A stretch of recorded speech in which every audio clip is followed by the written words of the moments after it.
মা বলো কবুল। কবুল। মা আবার বলো কবুল। কবুল।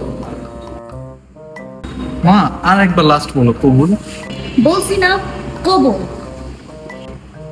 এখন বাবা তুমি বলো কবুল। আমার না শরম লাগে। ও বাবা শরম লাগে। আচ্ছা আমি একটু সাহায্য করে দিই তোমাকে। জি জি জি। বাবা শরমের কি আছে, এভাবে বলতে হয় কবুল কবুল কবুল। এই ধর।